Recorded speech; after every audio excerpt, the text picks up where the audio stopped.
Hey friends, Steph Tarnacki here.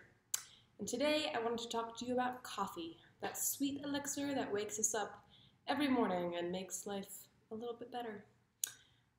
So I realized the other day that I buy coffee once a week, maybe every other week. I buy it a lot, and I drink a lot of coffee. And every time I go to the store, I walk in and there's thousands of options. There's just so many options, I don't know which one to get. And I end up getting a different kind every week, and I don't know what I like, and I don't know what is actually in this coffee bean. I don't know where it came from. I've heard of organic, and I've heard of fair trade, and I try and buy those, but I don't really know why, I guess. So I did a little research, and as we probably all know, coffee grows in rainforests. And what do rainforests do for us? Lots and lots of things. So they stabilize our ecosystem, they store water, they protect our soil, they purify air, they balance microclimates, and they're a humongous habitat for lots and lots of different species. So shade growing is a traditional way of doing it, and it's just what it sounds like. The coffee plant grows under the shade of the canopy trees within the rainforest. And this is like the healthy way of doing it for the ecosystem because it doesn't require fertilizers or pesticides, and when the tree canopy falls from the change of season, it replenishes that soil. So it continues that cycle of healthy soil and maintaining the habitat there. So with modernization and industrialization and the need for everything faster, they have created sun growing. And so sun growing is when you grow it under the sun, not under the tree canopy.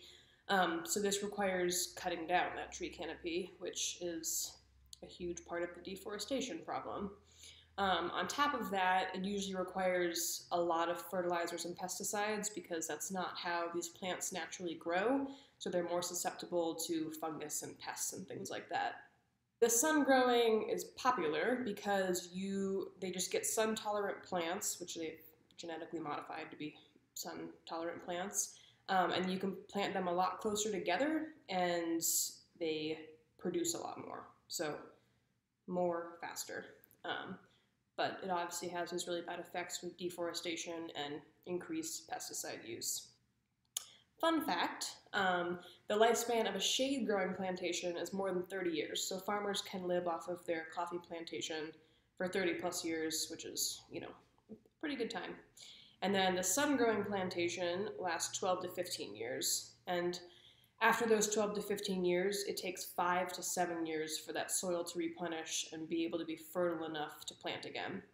So, obviously, the shade grown is a lot better for the ecosystem, and that is what we should be trying to purchase.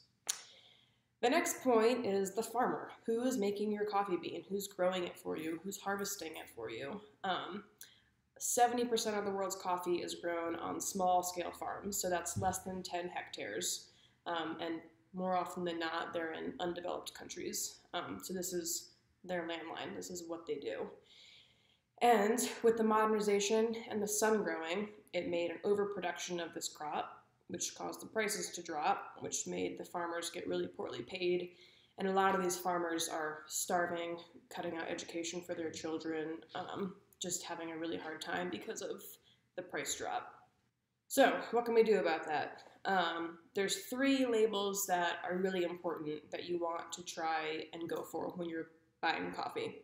So number 1 is certified organic. This, we all know what it means. It's just important to do that across the board, really. The second one is fair trade. So that's the one that ensures the rights of the producer, the rights of the farmers. It ensures that there's fair pay, that they're having a livable wage while working on this farm. And it's a really strong label, and it has really tough criteria. So if you do purchase that, you can be certain that that farmer that made that pound of coffee is getting paid well. And then the last one is the Rainforest Alliance, and this is the one that has that toad in the circle on it. And this is specific to the environment. So this is about ecological conservation, soil and crop management, wildlife conservation, water conservation, and it also has a labor rights piece in it. So when you do buy coffee and you have thousands of options, look for those 3 and try and hit all of them in one. And they exist. They might cost $20 a pound, but just think about where that money's going. Think about the farmer that has put in his life to make that pound of coffee and what it means for the planet, not using pesticides, not deforesting our rainforests, what we have left of them. So I know it's a little more spendy and it hurts me too, but it's important to do that. And then finally, there's that policy piece. So I found two organizations that kind of affect how we get our coffee and the cost of the coffee. The first is the National Coffee Association of the USA.